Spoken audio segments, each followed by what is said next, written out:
local webcasting for a worldwide audience.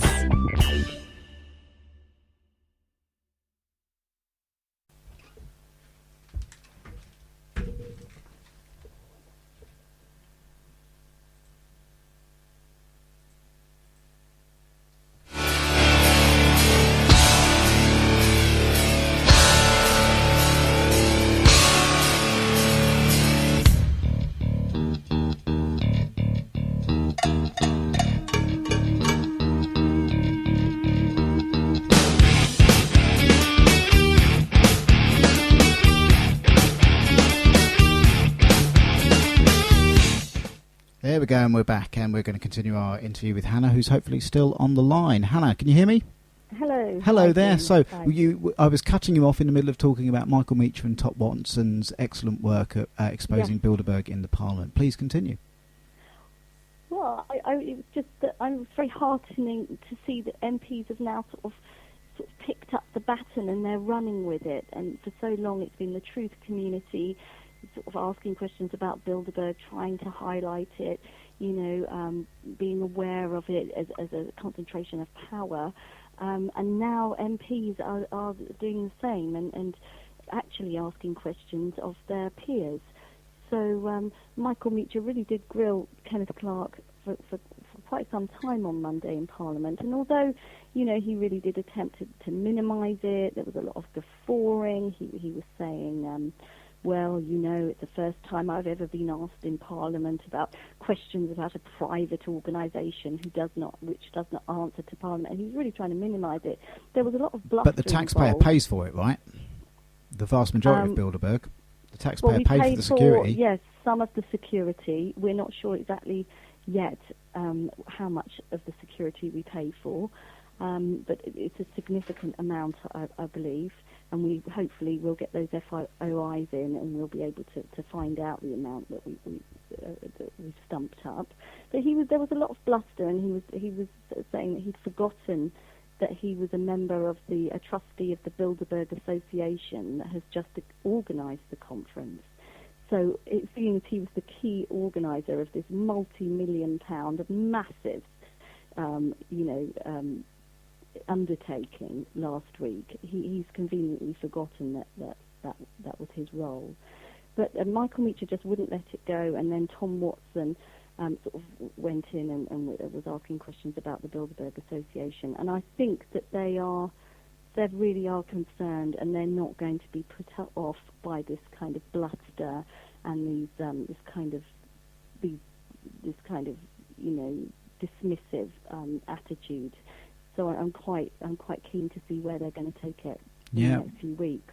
Well, stage one was it doesn't exist. Anyone that talks about it is a crazy lunatic. Stage two is, now you found out about us and we can't call you insane anymore. We're just going to say, don't worry about it, everything's fine. I've forgotten this, I've forgotten that. That's because it's not important.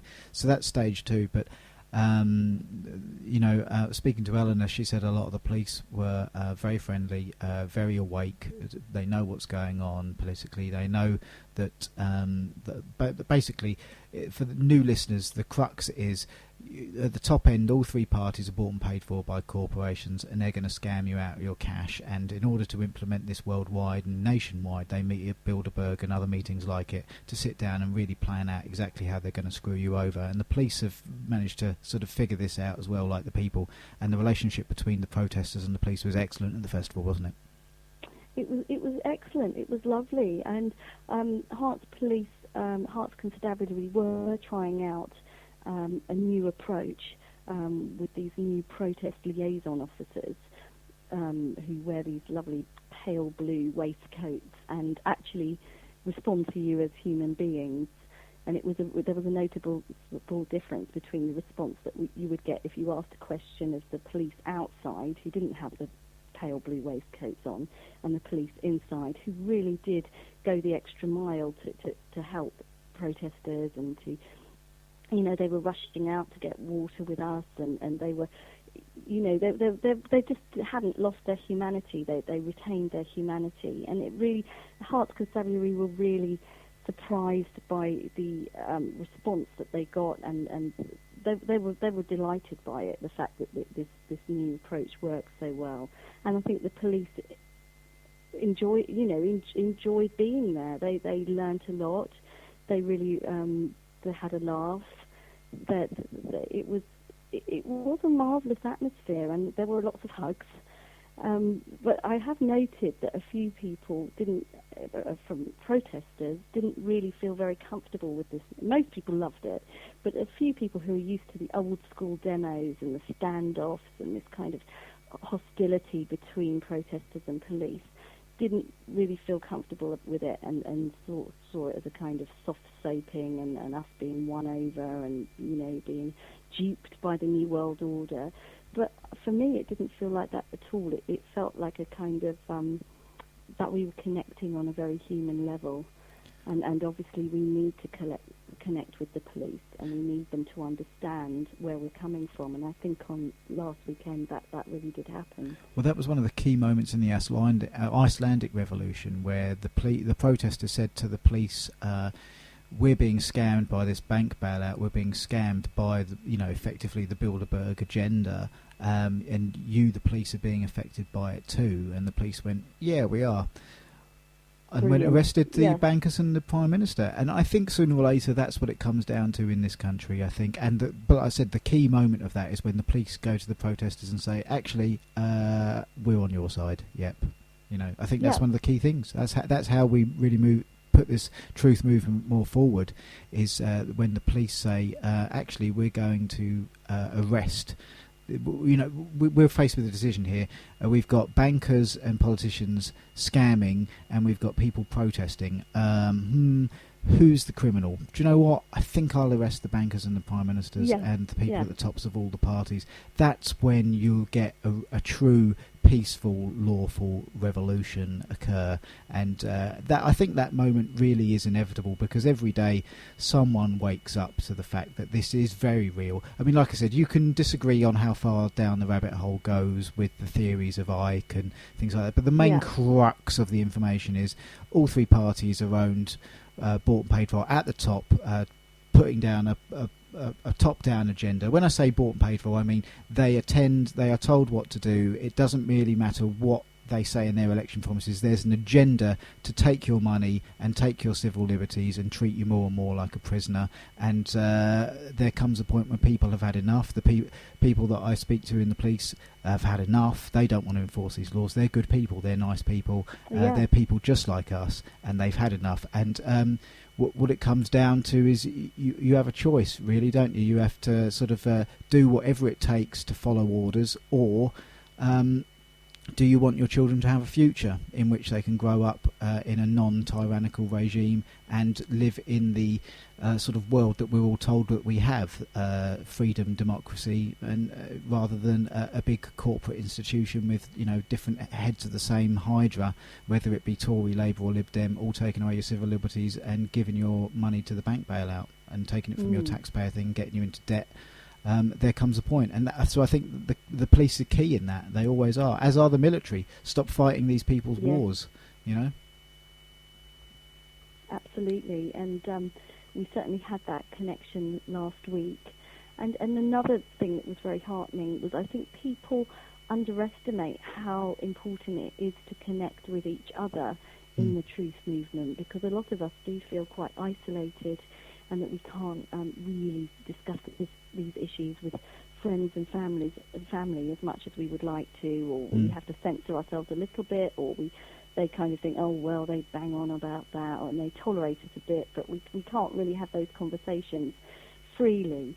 And I think people were really surprised and delighted by the fact that last weekend, in fact a couple of weeks ago now, they could, at the Bilderberg Fringe Festival, they could talk to anyone, talk to someone in the queue, or just sitting next to them in the pub, and just about issues, and we were all on the same page.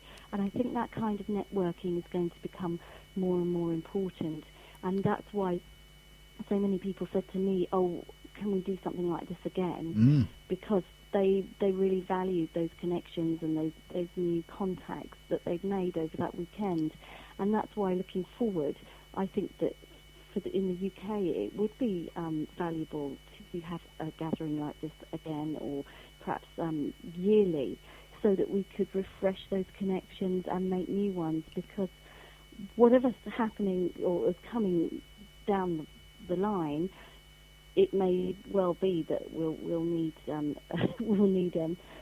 a supportive network, particularly those of us that are speaking out against the agenda, and we need to cultivate contact with people that we trust, who we know have got our back, and that, I think networking is going to be really important. Absolutely. So I think that was a sort of a surprising result of the festival, how that we discovered how necessary and how heartening it was to make those connections. Yeah, we talked about it on Sunday night, about the idea of doing this festival every year, maybe 1 or 2 weeks prior to Bilderberg, because of course Bilderberg moves around the globe. That won't come to Britain next year, but that doesn't mean that we can't put together a festival, a truth movement festival with all people, and because we can put together everything that you had musicians and a variety of things planned. We can put that together. You can put the planning permission well in advance, and you can put that, and it can be an advert to say Bilderberg's meeting in 2 weeks' time, but we know that there's now at least 4,000 people in England that want to meet up and get together, and now that you've established effectively a brand name of the Bilderberg Fringe Festival, there's no reason to run with it and keep it going in Britain every single year.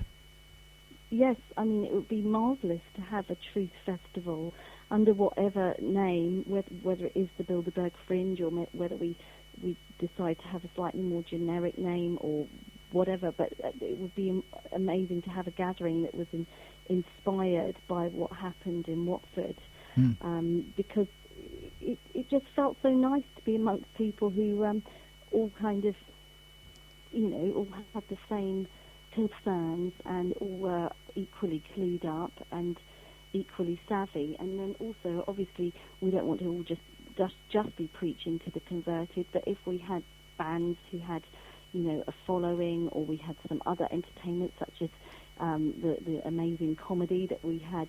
Thank you very much. Of the Bilderberg Fringe, which was unbelievable, like very funny, very entertaining, and very sort of awakening. Then people who weren't perhaps completely aware of what was going on but still had an open mind could then be educated, for want of a better word. I think it's great for us all to meet up together, but if we can draw new people in as well, and obviously people would be interested in coming along if it was a free festival, and I think it should be free, then we can kind of grow the movement as well as make connections for those of us who have been sort of aware of this for a little while as well. So it can only be a good thing, I think. Absolutely. It was a pleasure to play my comedy to an audience that knew the sort of stuff that I wanted to talk about, and so thank you for giving me the platform to play to a dream audience, and thank you for the pizza as well. You're welcome. I mean, I suppose you don't often get the chance to do that particular kind of material. Not as far down the rabbit hole as I went. I do jokes now all about the financial system, how we're being scammed, and how all three parties are in it together. And that, when I first started doing that, maybe a year or so ago, traditionally, if you think of the psychology of the comic, if you're going to do a joke about the Tories, then you're going to get the Labour people on your side, and not the Tory supporters in the audience are not going to go with you, and vice versa, and Lib Dems vice versa. So when I thought, if I'm doing a joke attacking all three, I might lose the vast majority of the audience, but I thought, I'm going to do the gag anyway. And I mean, since I've been doing those particular gags attacking all three parties, I haven't had a single bad reaction, and I would say 80% of it has been met with an actual round of applause. So the people in the country, if you attack all three parties simultaneously, it's getting a very positive reaction. You attack their policies.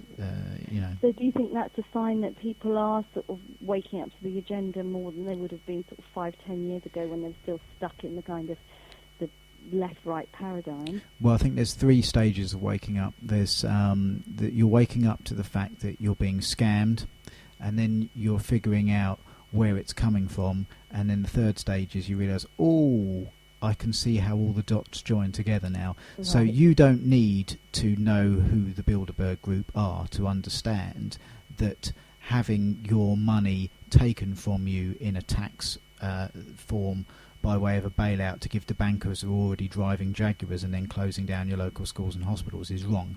You don't need to know who the Bilderberg Group are to smell that is what it is, a scam, and it's theft. That's what it is. So what I'm saying is the seeds are sown, and they now know, the British public now know they're being scammed. If you ask anyone in the street, do you think your politicians are absolutely honest? They will say no. Next step is, do you think the media are reporting things honestly? And most people probably think they're probably omitting things as a bit of a bit of power brokering here, left and right, but I don't think people quite realise just how much they're being actually lied to and how much is being omitted out. But that's beginning to change, isn't it? And so when you start to point out, this is a lie, here's the truth, people will come on board. I mean, I would say only about sort of 5% of Britain really knows the full agenda of the New World Order and the Bilderberg Group, but I would say well over 50% are aware of its symptoms and don't like them. They've had enough of the New World Order agenda. They don't know there is a New World Order, but they've had enough of their agenda. Does that make sense? Yes, and I remember hearing a percentage of people that would need to be kind of awake to the agenda, and it wasn't 50%, to make a difference. No. There's a tipping point, and I'm trying to remember, it was either 17% of the population or 21. Have you heard of that, Jim? Once a certain number of people become aware, and it's not a huge percentage.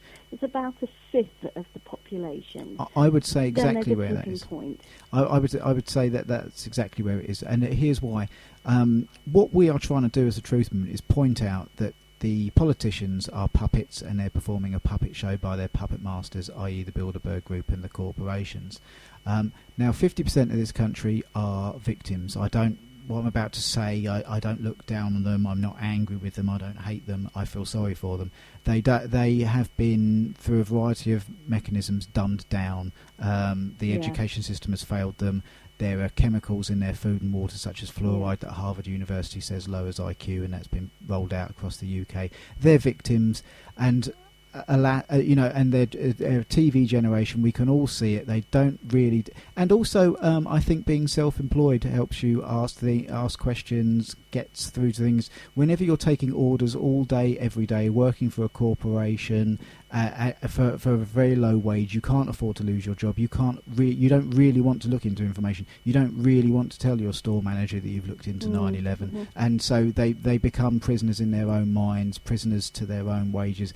And I'm not knocking these people. I feel sorry for them, and I'm going to try and help them. That's what this show's all about. But my point is 50%. What we've got is a situation, in a nutshell, where there's a puppet show that's the political arena that we've got, and there's puppet masters. Now, 50% of the UK population doesn't understand the puppet show. They wouldn't be able to tell you who George Osborne and Ed Balls were. They just don't understand the actual facade. They don't understand the show.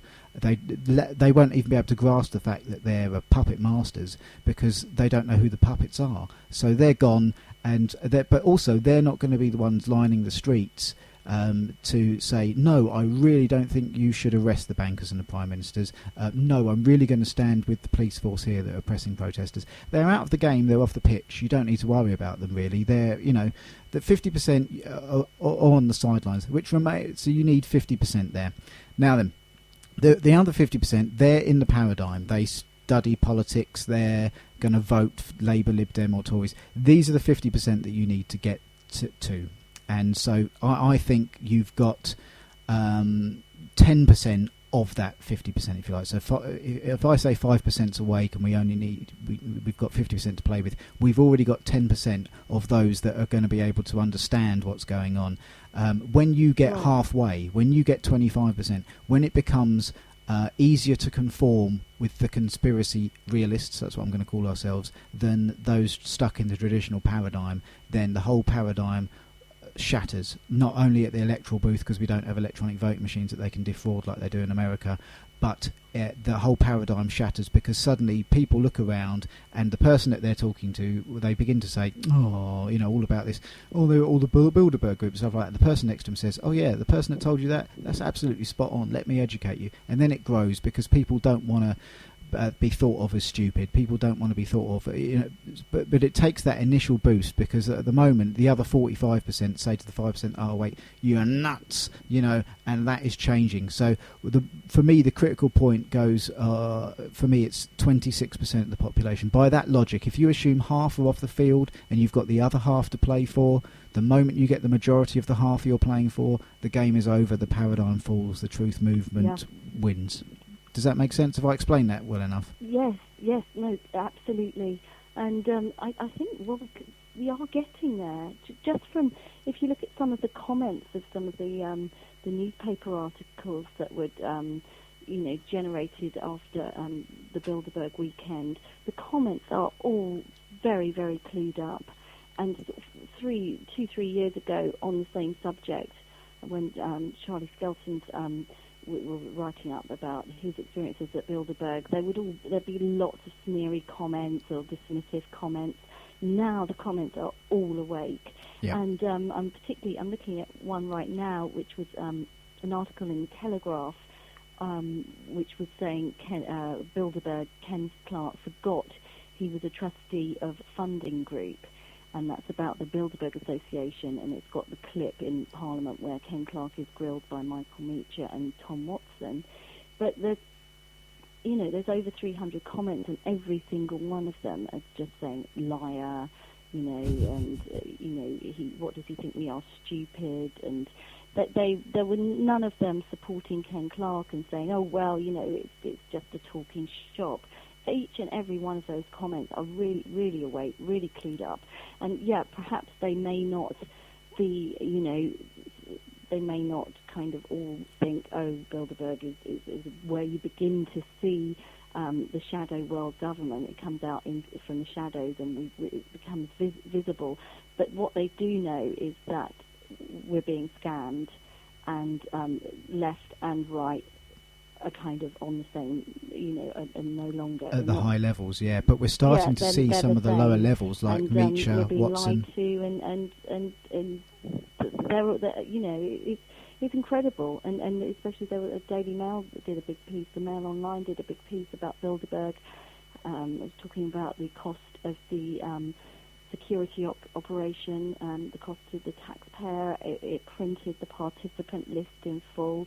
And the comments, again, all of them were saying, well, what's going on? Why don't we know about this? Everyone appeared to be very awake to the agenda in those comments, and I felt that was really heartening. Yeah, the people that are watching the puppet show and have been watching the puppet show for all of their political lives are starting to understand that it is just that, a puppet show. And there are puppet masters pulling the strings. Those that aren't watching the puppet show are watching low common denominator television, and that's, you're not going to get to them, but they're not going to get in your way either. The ones that are watching the puppet show are realising that is exactly what it is, a puppet show. And the politicians at the lower end of the pyramid of both parties, I think, are starting to say, we've had enough. We've seen Meacher, we've seen Watson from Labour start to question the Bilderberg group. You're starting to see the Tories say, hang on a minute, we don't really want all this EU state law coming down here. You've got a couple of good people at the Lib Dems. You've got Norman Baker down here in Lewis that says, I really don't think that whole... what was the name of that poor old guy that lost his life on the Iraq inquiry? The David... what was his name? David Kelly. David Kelly, that poor guy. He's saying this whole stinks. This whole setup here. You've got the UKIP, Norman which Baker actually was the one that asked, put the written question into Parliament for Tony Blair in 1993, I think. So Norman Baker's been a sort of awake to what's been going on, I think, for many years. I really must reach out to him, because this radio show is based in Lewes and he's a Lewes MP. I really must reach out to him at some point. Yeah. But speaking of reaching out to people, I'm now going to make a call to Chris McGlade, the comic that did great. the Friday and Saturday show thing. That's up online. You can have a look at Chris McGlade doing his comedy speech. I will warn viewers, I won't play it on air because it contains a lot of swear words, but he got very good reception. It does. I'll have to. Yeah, that's Chris. Again, 4 o'clock. Yes, he's a very passionate man. But when I deal with the comedy festival for you next year, because I'm certain we'll put something together, I'll put in a little thing saying please don't swear before 9 o'clock. But hey, here we are. Isn't it ironic that we're here speaking to loads of people defending their freedom of speech, and we're talking about swear? It's one of those things, isn't it? One of those double-edged swords. But I'm going to get Chris on and make certain he doesn't swear on air. But sometimes he's one of those sort of people that habitually uses those words, so I might have to, if it happens, I'll call you back and fill the airtime talking to you. But Hannah, it's been an absolute pleasure talking to you. Is there anything you'd like to add in a closing minute of anything you'd like to talk about the weekend? No, I'd just like to say that if we do sort of start to organise a conscious gathering for next year, that I hope that you and all your fellow comments will come along, and I hope that your listeners will come along. And I just feel very hopeful. I think really after the fallout of this year's Bilderberg, and I'm just looking to the future now, and I think we all are. I'll be there for sure. The comics that I got on the bill will be there for sure, and all my listeners will be there for sure. Both of them. They'll both be there. So great. Well, thanks very much, Jim. All right. Lovely to speak to you. Yeah, I'll give you a call off air in a week or so, and we'll have a chat. Thank you ever so much for joining us. Cheers then, mate. Thank you. Bye-bye. Bye-bye. So there goes Hannah. And now we're going to give Chris McGlade a call. It's been from one call to the other. Real networking opportunity at the weekend. I've thoroughly enjoyed myself. Chris, if you put into YouTube comedy at Bilderberg 2013, you'll see Chris's video. Don't watch it if you're offended by swear words, but I would suggest to you, if you're offended by swear words but not offended by the fact that you're having 500 billion taken from your wages and added to the bank bailout to give to the banks over the next coming generations, to have it repaid at 50 billion a year interest, and you're not offended by that, and you're offended by some swear words, then you go, what's wrong with this country? So, but I know that none of my listeners are thinking like that. They're all switched on. I'd like to thank you all for listening. I know that you're across I've actually got some. I have to say this. I have got some listeners across the world. A couple in the States, a couple in Sweden. It's nice to see all the download rate of the show. I don't even advertise it. I haven't even had time over the last 2 years. I usually put it out on social media, but now the show's actually got a following of a reasonable amount of downloads without me having to advertise it. So thank you. It's very nice to have listenership, and I've got. If you want to email me some kind words or maybe some hateful ones. I mean, I haven't had any hateful ones yet, but that's when you know that you're really getting through to people. Is when you start to get all the hate mail. I know that I think speaking to people that have made it bigger in the truth movement than I do, you really start to get through to people when you get to the hate mail. So I'll look forward to that day. The email address is beyondthenews.co.uk at gmail.com. Send me an email if you want to get in contact. Anyone that wants to get in contact with stories, I'm only interested in stuff that you do on air. For instance, anyone that says, I've got a story to tell you but I don't want to go on air with it, not interested, because that's how I'll have a little accident. So as we all have known throughout the truth movement, things that have happened to people. And I'd love to be in a position to redo this show every day. We'll see if that ever happens. But right now, and check out our website, beyondthenews.co.uk. The best way to download our shows in the future is to click on the Spreaker tab. I think it's the third one in, and you can download it from there. The Radio Lewis one costs too much to keep on or something, so we've moved to Spreaker. It's cheaper, and you can also go on the news page for all the latest news articles. Although I haven't updated that for about a week because I've been too busy with this Bilderberg Festival thing. Speaking of which, here was a comedian that did very, very well, swearing or not, at the comedy festival, and also he's had a chat of how he stood up to the system. So I'll give him a buzz and we'll see. We'll listen to his story. We'll listen to his events, and I'll ask him in advance to not swear.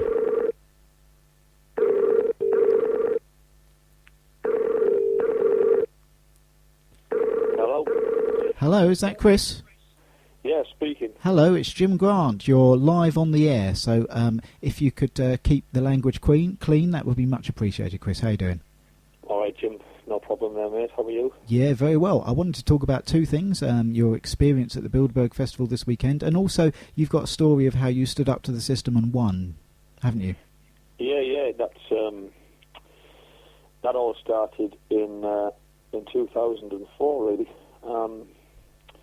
The council where I was living over in Redcar and Cleveland were proposing to let a housing developer called Persimmon Halls, the biggest housing developer in the country, build houses and what they call luxury apartments on our coastline of Redcar. And I just stepped up at the last minute, really, and opposed it. And I did that by, I wrote a letter, and my wife, we were only courting at the time, but she said, what are you going to do? Are you going to send it to the council? And I said, no, I want to send it to everybody in the immediate area, which I did do. And it got a great response. And then from there, it kind of grew and grew and grew. Naively, I thought the campaign that I started would only last 2-3 weeks, something like that, maybe a month tops. But it took 6.5 years. We uncovered all kinds of really, really dodgy practices, to the point where the MP for Scarborough and Whitby actually took the unprecedented step of calling for an investigation into the local authority in Redcar and Cleveland, which, never happens because MPs never get involved in other MPs' constituencies. A film was made about it by a local independent filmmaker called Craig Hornby, who made a fantastic movie called Court of a Common Concern.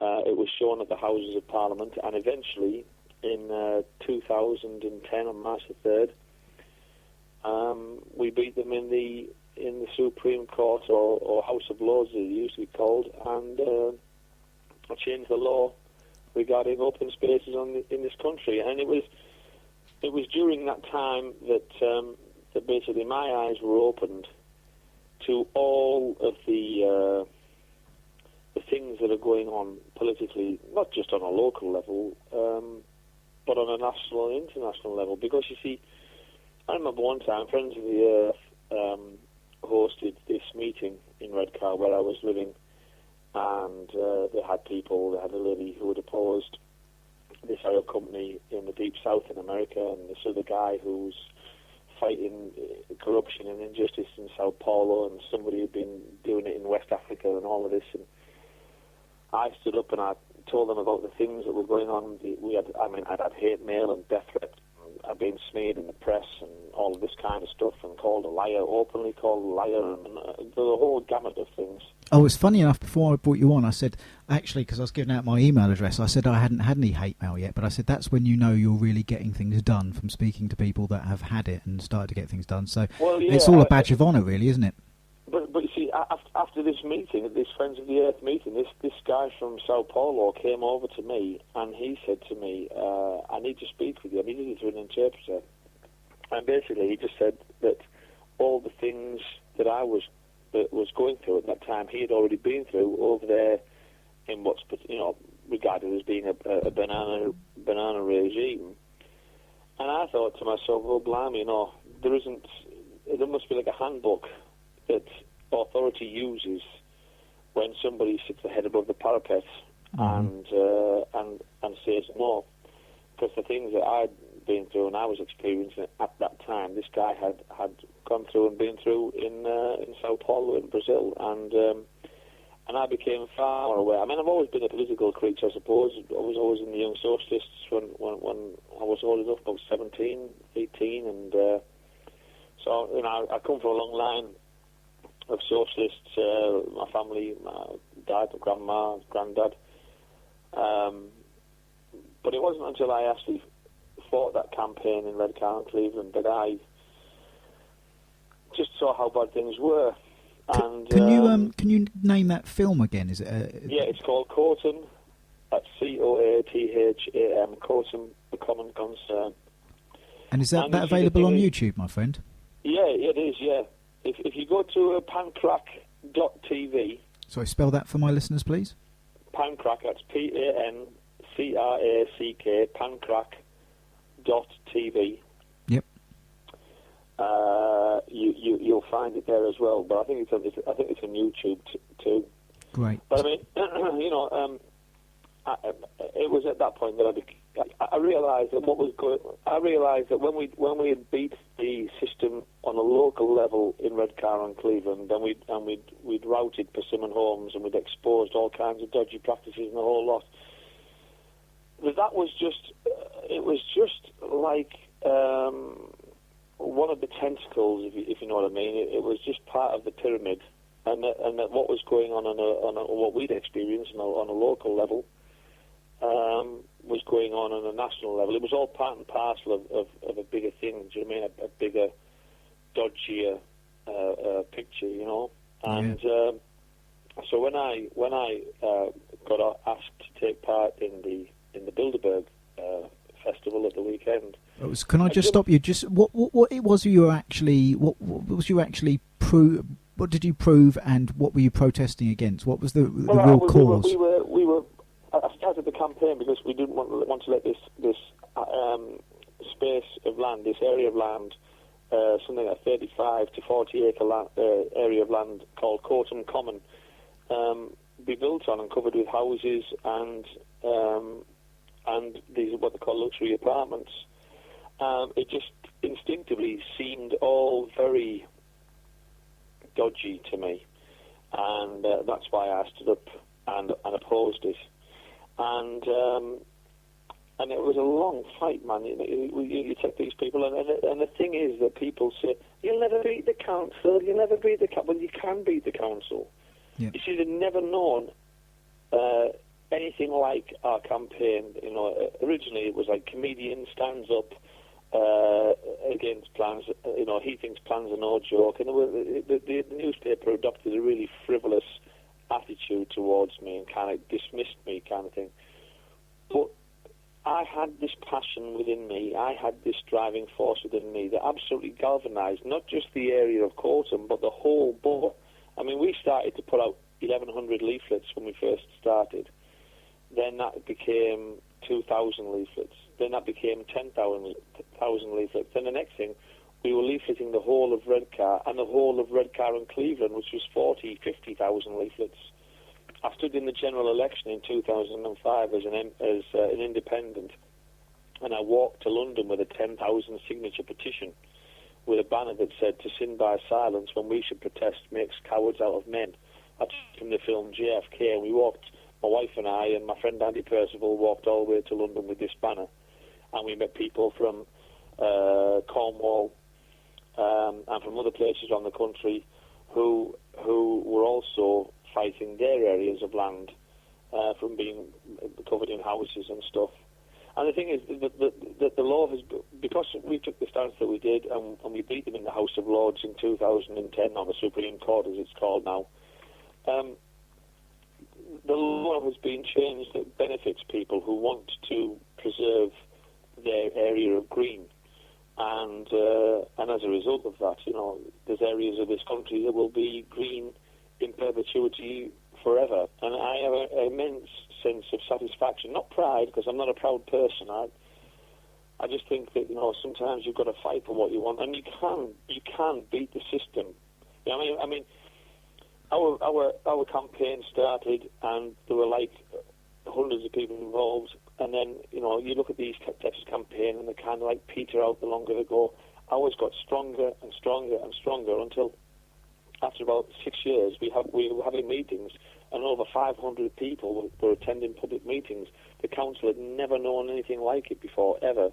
Well, I think you've got to have that mindset. The council are public servants. They're not the masters. They're not the slave masters. They're not the prison wardens. They might try and behave like it, but they're public servants. Now you see, you've got all this common bankers taking over and everything else. And basically, the problem that we have, I still believe, happens in Redcar and Cleveland, and I'm almost certain goes on in lots of other local authorities around the country, is instead of having the elected members running the council, it's the unelected officers who are on 70, 80, 90, 100, 120,000 pounds a year. They are making the decisions in our town halls, and basically the councillors are just rubber stamping it all and going along with it all, and that is one of the great problems, you see. Gerard Batten, who was at the Bilderberg Festival on the same day as you, gave a speech, I believe, on the same day as you, said that politics is now something that's done to people, not done for them. Yeah, but I mean, to be honest with you, that for me, since I've had my eyes open massively, I look at it now, and I think that's always been the case. I think people have just been duped and led down a path. I mean, my heart leapt when the Tories were voted out of power in 1997 or 98, I think it was, and Tony Blair became Prime Minister. But then, it was like, we became more right wing than the Conservative government that we just ousted, and I realised that basically governments are just puppets of big business, and there's a few examples of that. I know a lady who is a Tory councillor. She used to be a Tory mayor in a borough down in London. When all the crap with the bankers kicked off, I said, they should be arrested, there should be this, there should be that. And she said, we can't do that. If we start doing things like that, they'll leave the country. And I said, well, let them. And basically, that whole statement, I mean, you see on the news and you hear on the radio the Conservatives blaming the Labour Party, but I guarantee you that no matter which government was in power when those bankers did what they did, and let's not forget it was Margaret Thatcher who started the whole thing off by deregulating the banks way back in the 80s, the Tories would have done the exact same thing. You also look at the fact that whenever one government is elected, for instance, let's just say the Labour Party have done all these things when Tony Blair was and Gordon Brown were Prime Minister, the Conservatives get in, but they never ever change any of the unpopular laws that they actually slagged off whilst they were in opposition. It's just like a relay race and passing a baton on to the next lot. And we realise... when you actually looked at the fact that on Saturday you had a serving British Prime Minister attending a meeting of these uber-rich, uber-powerful people in a hotel, basically lobbying politicians, is incredible. And another for me, example of big business dictating to government was when the chairman or the chief executive of Google visited 10 Downing Street 2 or 3 weeks ago, and Cameron was asked, are you going to bring the subject of Google's non-payment of tax and their tax evasion? And Cameron said, I don't think a meeting in 10 Downing Street would be the appropriate time to do that. Now, if a meeting behind closed doors in 10 Downing Street isn't an appropriate time to bring up Google's tax evasion, right, then I don't know when is. Yep. And also, you had a situation where you had the world's press waiting outside to question the CEO and David Cameron, and the CEO was there at the back of 10 Downing Street, so he didn't ask questions. Now, all of these things, for me, indicate that big business and wealth is basically they are the ones who control it. You got the IMF, you got the World Bank, you got the Rothschilds. It made me cry. I watched a YouTube video. There were thousands and thousands and thousands of people protesting in Germany, marching in Germany against the Rothschilds and the World Bank and the IMF, and they faced a line of German policemen, the guys who have like the white crash helmets on and the batons and the green outfits. And when they came face to face with the police took off their helmets, put down the buttons and the shields and they walked with the people. And that's what has to happen here. You know, people have to start to realise that these people have had their own way for far too long. And, you know, I mean, I'm 48 now. If I have another 30, 35 years, I'll be more happy. You know, I'll shuffle off my mortal coil, a happy bloke. But I have 3 children, and I have a grandchild on the way, and it's for them, you know.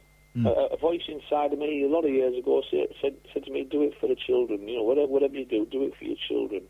We should all do it for our children. This is their world. This is their life we're talking about. And if these people aren't brought back into line by peaceful methods, you know, by peaceful defiance, by peaceful demonstration, by taking the truth out to people, like what happened on Friday, Saturday, and Sunday.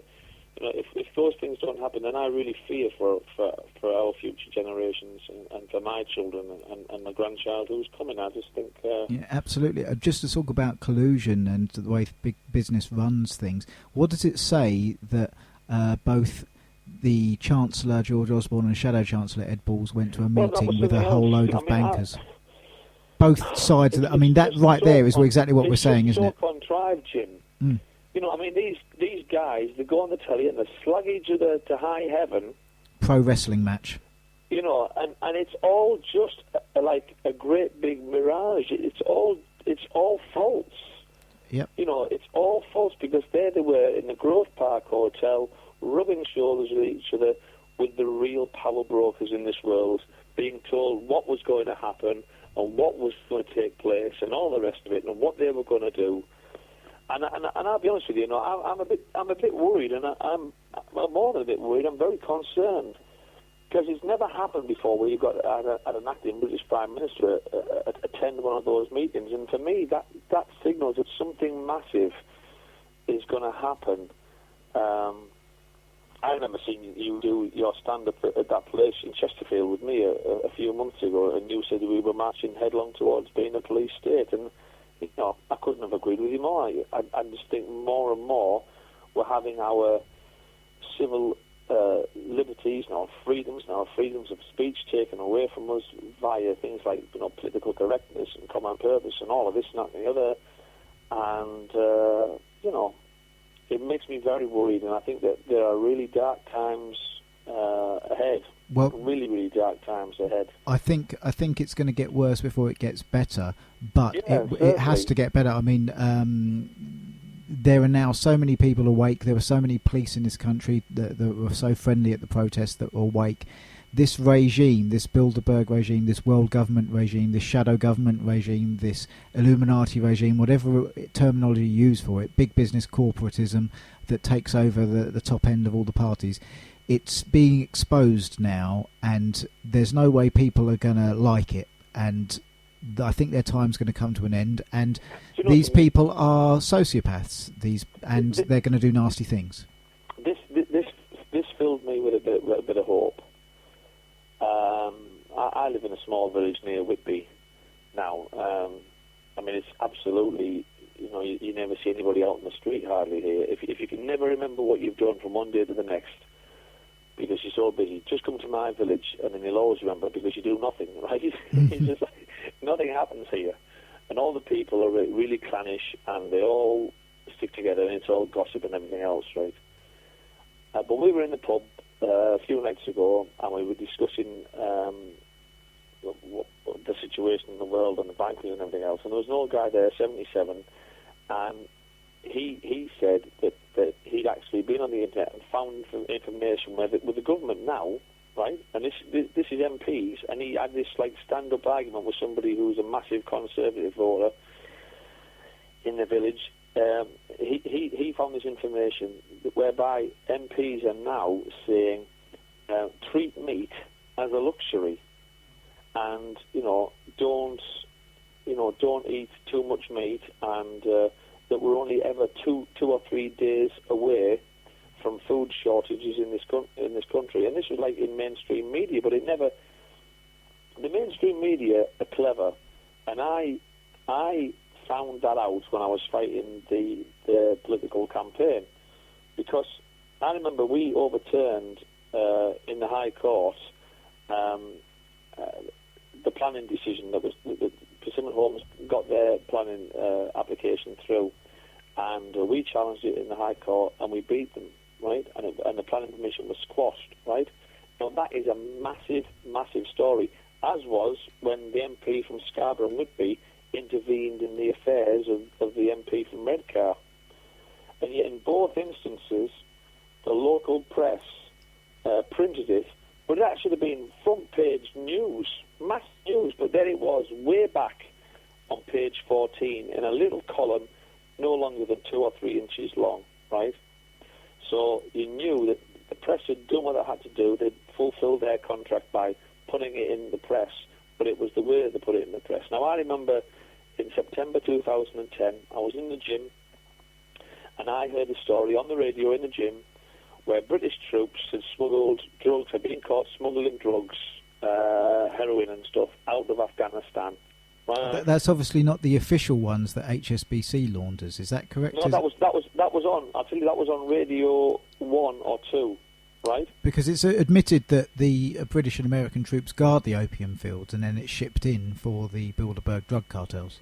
That's admitted. Well, I heard that in September 2010 on BBC Radio in the gym where I go close to my home. And I rubbed my hands together. I thought, right, that's got to be top of the news at 6 o'clock on the BBC. And it didn't even get mentioned. And I thought to myself, that's just like when the quashing of the planning application and the MP intervening from the other constituency was put into our local press way back on page whatever. You know, the BBC had done what they had to do. They put it out into the public, that information out into the public domain, but it was on an afternoon in the middle of Radio 1 or Radio 2's music programmes where it wouldn't have got as much notice as if they put it out at 6 o'clock, top of the news, on the BBC News. And that's how they do it. You know, it's all contrived, Jim. Yeah, it's all a pro wrestling match. It's a magician. The magicians always have pretty assistants because when they want to do their tricks, the pretty assistant takes the people's eyes off things, you know, and they go and do something flashy, and then the magician does his trick while they're looking at the assistant. You know, it's trickery in plain view.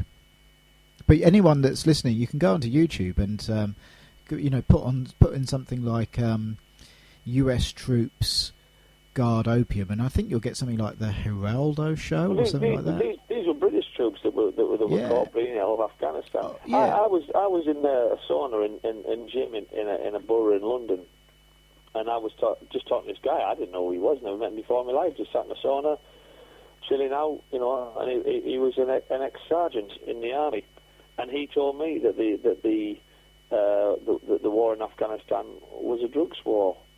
You know. It's you know, our soldiers. I support the British Legion. I support the Poppy Field, but I will not support this Help for Heroes because I just think that it's a cynical way to try and pull on people's heartstrings so that they support our country's illegal wars in sovereign countries around this world. And at the end of the day, you know, we have no right. You know, they call these people. They call the Afghanistani people and the Iraqi people, and I hope not, but the Iranian people, they call these people insurgents. We invade their country, and yet they're terrorists when they fight back. They're insurgents when they fight back. Well, let me tell everybody on this, listen to this radio program right here and now. If Adolf Hitler had invaded our country in 1940, then every one of my family would have been a terrorist. And every one of my family would have been an insurgent, and that would have went for everybody else's family too, because we would not have stood for anybody invading this country and going down without a fight. And that's all these people are doing, and they're not terrorists, and they're not insurgents. They're fighting for the freedom of their country, and it's ridiculous. I mean, they put this Karzai, this Mohammed Karzai fella, in charge of Afghanistan. They reckon they had a democratic election in the middle of a war. Now, how on earth? I mean, have you ever heard of anything so ridiculous? I mean, for a comedian like myself, this is manna from heaven. Yeah. You know what I mean? Open your eyes and see. You can't have a democratically held election during a war. And that Mohammed Karzai is just a puppet. Yeah. Well, I can't terrible. think of a better way to support the troops than to point out. I don't think they should be sent over to fight overseas for what are illegal wars and for private corporations to make big profits from these wars. No, that's and all the they're politicians, for example, let me give an example. Tony Blair now gets a retaining fee. This is mainstream news, I've covered on the show before, from J.P. Morgan, and he'll get that for all the time he's on the sort of the advisory board. He gets a lot of money every year from J.P. Morgan. Tony Blair was the same one that was involved in the dodgy dossier. Not my words, that's a mainstream term. The dodgy dossier, you know, where we can get attacked in 45 minutes or something like that, which was later found to be utterly nonsense, and no weapons of mass destruction were ever found. Well, when Britain and America invaded Iraq, one of the first things they did was to set up a central bank.